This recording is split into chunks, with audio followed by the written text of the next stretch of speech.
सुरासुरेन्द्र मुकुटा प्रद्योतरत्न प्रभा भास्वत्पादनखेन्दव प्रवचनाम्भोदिन्दव सायिना हे सर्वे जिनसिद्ध सूर्यनुगतास्ते पाठका साधव स्तुत्या योगिजनेश्च पञ्चगुरव कुर्वन्तु मे मङ्गलं कुर्वन्तु ते मङ्गलं वर्धध्वं गुणवर्धमान गुरुव कुर्वन्तु विश्वे हितं वर्धध्वं जिनवर्धमान समयं नश्यन्तु दुःखं भयं। देवादिदेव 1000 श्री आदिनाथ भगवान की जय। कमलवस्ती स्थित नेमिनाथ भगवान की जय। परम पूज्य प्रथमाचार्य चारित्र चक्रवर्ती आचार्य श्री शांति सागर जी महाराज की जय।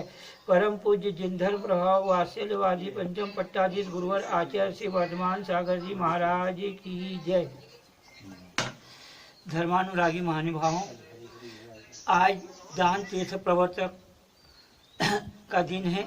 आचार्य आहार दान का महत्व बताते हुए पद्मनंदी पंचविस्तिका में आचार्य देव ने कहा है कि जो साधु न बन सके भी अगर साधु की चर्या का पालन करवाता है तो वह परंपरा से मोक्ष को जाता है। गृहस्थ का धर्म मुक्ति का कारण है।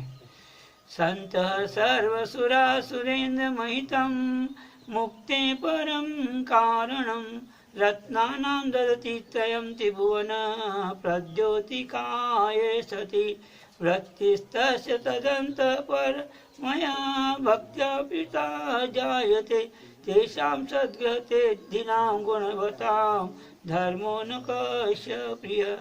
आचार्य देव कहते हैं कि जो रत्नत्रय धर्म अर्थात जो मुनियों का धर्म है समस्त देवों और असुरों से पूज्य है, मुक्ति का अद्वितीय कारण है तथा तीनों लोकों को प्रकाशित करने वाला है।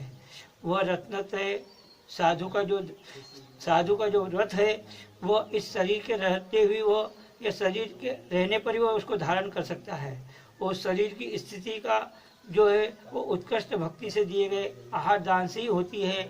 उस गुणवान गृहस्थ का धर्म किसे प्रिय नहीं होगा, अर्थात सभी को प्रिय होगा। इस प्रकार से दान का महत्व बतलाते हुए आचार्यों ने कहा है, इस हुंडाव सर्पणी काल में सर्वप्रथम राजा श्यांश के द्वारा दान तीर्थ का प्रवर्तन किया गया है और अंतिम कुलकर नेमिनाथ नाभिराय के यहाँ आदि तीर्थंकर ऋषभनाथ के बाद जन्म हुआ और उनका 20 लाख पूर्व का काल युवा अवस्था का व्यतीत हो गया। उन्होंने उस युवा काल के अंदर अपने पुत्र पुत्रियों को शिक्षा दी और उनको विद्या आदि का ज्ञान कराया।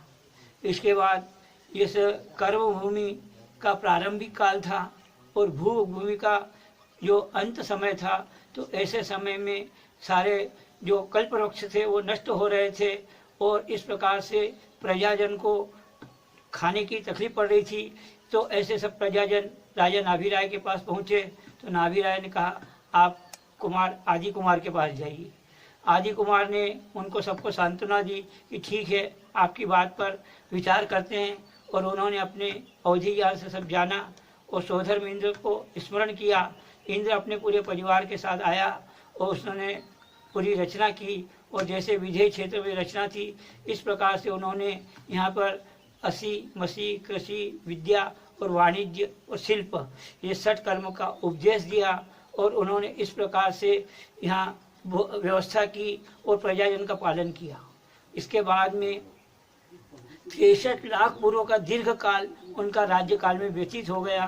तब सौधर्मेंद्र को चिंता हुई कि क्या किया जाए, जब इनके द्वारा धर्म तीर्थ का प्रवर्तन होने वाला है और इनका अभी तक ये काल ऐसा राज्य काल में व्यतीत हो रहा है। तो उन्होंने विचार करके अल्प आयु वाली नीलांजला को प्रस्तुत किया राज्यसभा में। तो उस नीलांजना ने नृत्य करते करते ही उसका अवसान हो गया। तो रंग का भंग न हो इसलिए सौधर्म इंद्र ने दूसरी नीलांजला ला करके वहाँ पर प्रस्तुत की और नृत्य यथावत चलता रहा। किंतु आदि कुमार ने जब देखा कि यह अनित्यता का चिंतन किया, संसार शरीर और भोगों से उनको विरक्ति हो गई और उन्होंने वैराग्य को प्राप्त करके दीक्षा धारण करने का विचार किया। और इस प्रकार से उन्होंने सब अपने पुत्रों को बुला करके भरत को अयोध्या का राज्य दिया और बाहुबली को उन्होंने पोजनपुर का राज्य दिया। शेष सब पुत्रों को भी यथा योग्य उन्होंने राज्य का बंटवारा करके वह स्वयं इंद्र के द्वारा जो पालकी लाई गई थी, ऐसे सुदर्शन नाम की पालकी को में विराजमान बैठ करके वो सिद्धार्थ वन की ओर विहार किया। और वहाँ पर जाकर सची इंद्राणी ने रत्नों के चूर्ण से चौक पूरा था और ऐसे चौक पर आदि तीर्थंकर ने सिद्ध भगवान की साक्षी पूर्वक ओम नमः सिद्धेभ्य बोल करके पंचमुष्टि केशोज किए और दीक्षा धारण कर ली। 4000 राजाओं ने भी अपने राजा की भक्ति से प्रभावित होकर के दिगंबर दीक्षा धारण कर ली, किंतु वो उसके बारे में कोई जानते नहीं थे, इसलिए उन्होंने द्रव्यलिंग धारण कर लिया। और दीक्षा लेते ही प्रभु को तो मन परिज्ञान प्राप्त हो गया और मन परिज्ञान प्राप्त होने के बाद में उन्होंने 6 माह का योग धारण कर लिया। और वो योग धारण करने के बाद जो शेष राजा थे 4000, उन्होंने भी क्या किया कि वो 1-2 महीने तक तो ध्यान में स्थिर रहे, किंतु उसके बाद में जब उनको भूख प्यास की आदि की व्याधियाँ सताने लगी तब उन्होंने खड़े होकर के जंगल के फल फूल आदि खाने का तैयार हो गए। तब वहाँ के जो वन देवता थे, उन वन देवताओं ने उन्हें कहा कि ये दिगंबर वेश सामान्य वेश नहीं है, ये सर्वश्रेष्ठ है और ये देवों के द्वारा भी पूजनीय है, ऐसे इस वेश में रह करके आपको ये कार्य नहीं करना चाहिए। तो उन्होंने फिर किसी ने छाल लपेट करके और किसी ने भभूति लगा करके बड़ी बड़ी जटाएं बना ली, किसी ने जीर्ण शीर्ण लंगोट पहन ली, कोई 1 दंडधारी बन गया और कोई 30 दंडधारी बन गया। इस प्रकार से अनेक वेश बना करके वो लोग जंगल में रह करके फल फूल खाने लगे। उन्होंने कहा कि अगर हम शहर में जाते हैं तो भरत हमसे नाराज होगा और हमको दंडित करेगा, इसलिए उन्होंने कहा जब तक ध्यान भगवान का पूरा नहीं होता तब तक हम इस जंगल में ही रहेंगे। और इस प्रकार से आहार आदिनाथ भगवान का 6 माह पूर्ण होने के बाद ध्यान पूर्ण हुआ और उस समय उनको आहार के बिना भी किसी प्रकार की कोई आकुलता नहीं थी। वे स्वयं ही क्षुधा आदि को दूर करने में समर्थ थे, किंतु जब नव दीक्षित साधु समीचीन मार्ग का ज्ञान न होने से क्षुधा तरसा से पीड़ित होकर के भ्रष्ट हो गए तो परोपकार के लिए गोचर वृत्ति करके शरीर की स्थिति और संयम पालन करने के लिए यति और मुनियों की आहार विधि बतलाने के लिए वे निर्दोष आहार के लिए निकल पड़े। तीर्थंकर आदिनाथ ने उस समय चांदी चर्या का पालन किया। चांदी चर्या किसे कहते हैं कि जिस प्रकार से चंद्रमा अपना प्रकाश सबको एक समान देता है, झोपड़ी हो चाहे महल हो, किसी पर भी वो अपने प्रकाश में किसी प्रकार का कमी नहीं रखता, एक जैसा रहता है। उसी प्रकार भगवान भी राग द्वेष से रहित होकर के निर्धन और धनवान सभी लोगों के घर आहार लेने के लिए जाते थे। इस प्रकार प्रत्येक के घर में यथा योग्य प्रवेश करते हुए विहार किया। अनेक नगर गांव मटम्ब खरवट और खेतों में विहार किया था, किंतु प्रभु का अभिप्राय कोई समझ नहीं पाते थे, इसलिए कोई हाथ जोड़कर कोई विनय करता था तो कोई उन्हें रत्नों की और मोतियों की थाल भेंट करता था, कोई हाथी घोड़े रथ और विमान आदि ला करके भेंट करता, तो कोई उनको वस्त्र आभूषण भेंट करके और स्नान की सामग्री ले जा करके उपस्थित करता। आप स्नान कीजिए, वस्त्र आभूषण पहनिए और ये सुंदर सुंदर भोजन पदार्थ रखें, आप इनको ग्रहण कीजिए। और कोई सुंदर कन्याएं ला करके भेंट करता था कि आप इन्हें ग्रहण करके इनसे विवाह कीजिए। कोई पीछे पीछे विनय पूर्वक चलता था। इस प्रकार सब अपनी अपनी भक्ति को प्रस्तुत करते थे, किंतु प्रभु को इन किसी वस्तुओं से कोई प्रयोजन नहीं था। वे गूढ़चर्या से विहार करते हुए उनको 6 माह का समय व्यतीत हो गया। प्रजाजन विभिन्न प्रकार के विचार करने लगी कि क्या मालूम ये प्रभु भ्रमण करते हुए हमारा पालन करने के लिए आए हैं या हमारा अनुग्रह करने के लिए वन प्रदेश छोड़ करके वापस लौट आए हैं। भगवान के दर्शन करने से हमारे नेत्र सफल हो गए, भगवान का नाम सुनने से हमारे कान पवित्र हो गए और उनका स्मरण करने से हमारा अंतःकरण पवित्रता को प्राप्त हो गया है। इनकी पूजन वंदन करने से और सम्मुख जाना चाहिए और इस प्रकार उनकी दृष्टि रूपी जल से स्नान करना चाहिए। कितने ही लोग कौतूहलवश प्रभु के आगे पीछे घूम रहे थे और कितने ही लोग भक्ति से तत्पर होकर के घूम रहे थे, किंतु किसी को भी भगवान का अभिप्राय समझ में नहीं आ रहा था। उसी दिन रात्रि को हस्तिनापुर के राजा सोमप्रभ के लघु भ्राता राजा श्यांश को रात में 7 स्वप्न दिखाई दिए। उन्होंने प्रातःकाल जाकर के सोमप्रभ की सभा में जाकर के अपने सपनों का बताएं कि मुझे ये 7 प्रकार के स्वप्न आए। मेरु पर्वत, कल्पवृक्ष, सिंह, बैल, सूर्य, चंद्रमा, समुद्र और वेंतर देवियाँ अष्टद्रव्य लिए हुए। इस प्रकार जब उन्होंने अपने स्वप्न बताए तो सोमप्रभ की आज्ञा से पुरोहित ने उनका फल बताया कि आज कोई महान विभूति जिनका कि सुमेरु पर्वत पर अभिषेक हुआ है, आज हमारे घर पधारने वाले हैं। उनके गुणों का सूचित कर रहा है और उनकी विनय से हम अतिशय पुण्य को प्राप्त होंगे। आज हम लोग जगत में बड़ी भारी प्रशंसा, प्रसिद्धि और लाभ संपदा को प्राप्त होंगे। इस प्रकार राज्यसभा में चर्चाएं चल रही थी और पुरोहित ने संकेत किया कि इन सब स्वप्नों का फल स्वयं राजकुमार श्यांश भी जानते हैं। इस प्रकार से चर्चा चल रही थी। उधर नगर में प्रभु का प्रवेश हुआ। जो सिद्धार्थ नाम का द्वारपाल था वो आकर के उसने राजसभा में सूचना दी कि कोई महापुरुष का अपने नगर में आगमन हुआ है। तत्काल राजा सोमप्रभ अपनी रानी लक्ष्मीवती के साथ युवराज श्यांश को आगे करके सेनापति और मंत्री आदियों को लेकर के अपने महल के आंगन में पहुंचे। देखते हैं कि वहां पर प्रभु स्वयं द्वार पर आकर के खड़े हैं। तब उन्होंने जाकर उनको भक्ति से पाद प्रक्षालन किया, उनकी प्रदक्षिणा दी और नमस्कार किया। किंतु राजकुमार श्यांश तो उन्हें देखते ही रह गए। उनको देखते देखते उन्हें जाति स्मरण हो गया और अपने पूर्व पर्याय में उन्होंने श्रीमती और वज्रजंग की पर्याय में 2 चारण रिद्धि मुनिराज दमधर और सागर सेन नाम के मुनिराज को आहार दान दिया था। तो उनको सारा वृतांत स्मरण में आ गया और पूरा नवधा भक्ति उनको स्मरण में आ गई।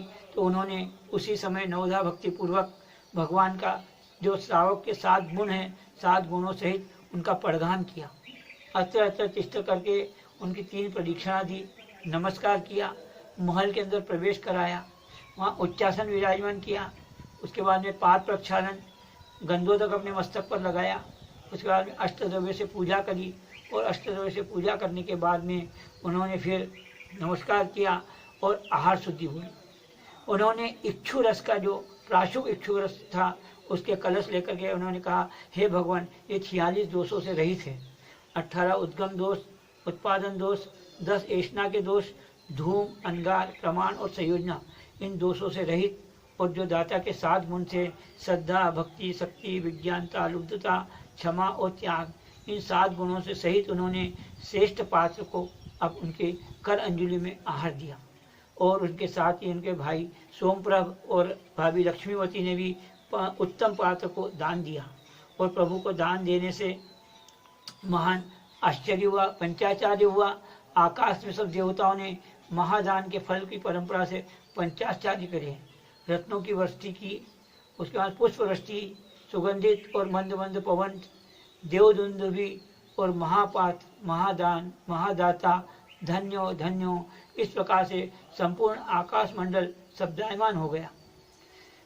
आहार के पश्चात प्रभु वन की ओर विहार कर गए। तो राजा सोमप्रभ और राजा श्यांश भी उनके साथ नगर के बाहर तक उनको विहार कराने के गए। जब वापस आते हैं तो सारा राजमहल रत्नों से भरा हुआ था। ऊंचे नीचे रास्ते बने हुए थे और इस रास्तों से जब वो राजमहल में प्रवेश किया तो देवता लोग आकर के उन्हें जो दान तीर्थ का प्रवर्तन किया, इसे राजा श्यांश की उन्होंने स्नान पूर्वक, अभिषेक पूर्वक उन्होंने उनकी पूजा की। और चक्रवर्ती जब भरत को ये ज्ञात हुआ तो भरत भी उनका अभिप्राय जानने के लिए आया। उन्होंने कहा, हे महादान पते, कहो तो सही, तुम्हें भगवान का अभिप्राय कैसे जान लिया? इस संसार में पहले कभी नहीं देखी इस दान की विधि को कौन जान सकता है? हे कुरुराज, आज तो हमारे लिए भगवान के समान ही पूज्य हुए हैं। तुम दान तीर्थ के प्रवचन करने वाले महापुण्यवान हो, इसलिए आपसे पूछ रहा हूँ, जो सत्य हो वो मुझे कहें।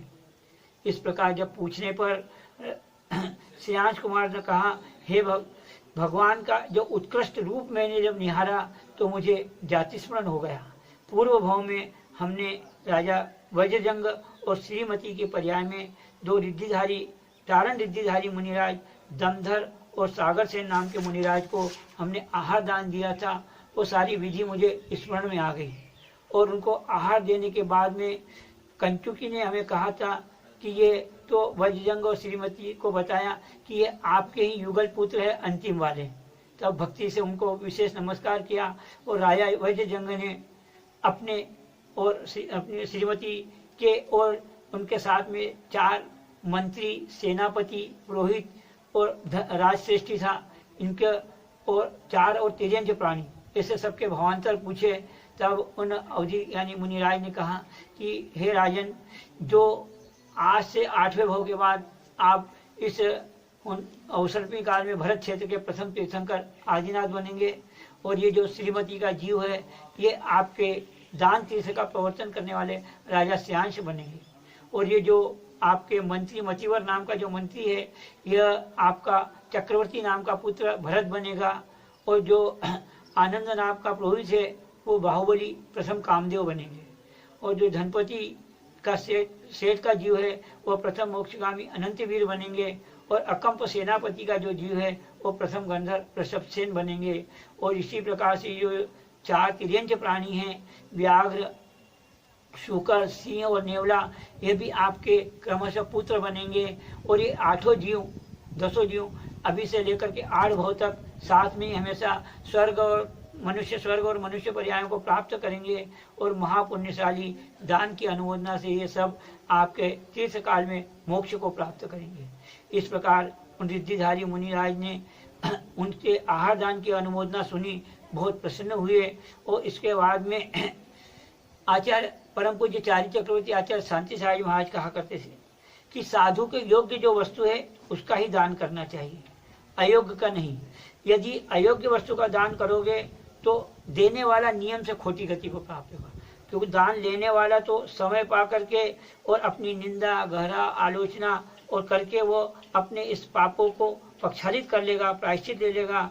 किंतु देने वाला अगर अयोग्य वस्तु को देते समय अगर उसको दान की संकल्पना करेगा तो वह उसको दान समझ करके देगा, तो वो नियम से खोटी गति में। इसलिए हमें अपने योग्य, साधु के योग्य वस्तुओं का दान करना चाहिए, और आज से जहाँ भी जैसे अपने को अनुकूलता मिले आहार दान दे करके पुण्य का संचय करना चाहिए, साधुओं की चर्या का पालन करवाना चाहिए, और शास्त्रोक्त यथोक्त साधु की चर्या का पालन कराना चाहिए। इन्हीं मंगल भावनाओं के साथ बोलिए परम पूज्य जिन धर्म प्रभाव वात्सल्यवादी पंचम पट्टाधीश गुरुवर आचार्य श्री वर्धमान सागर जी महाराज जी की जय।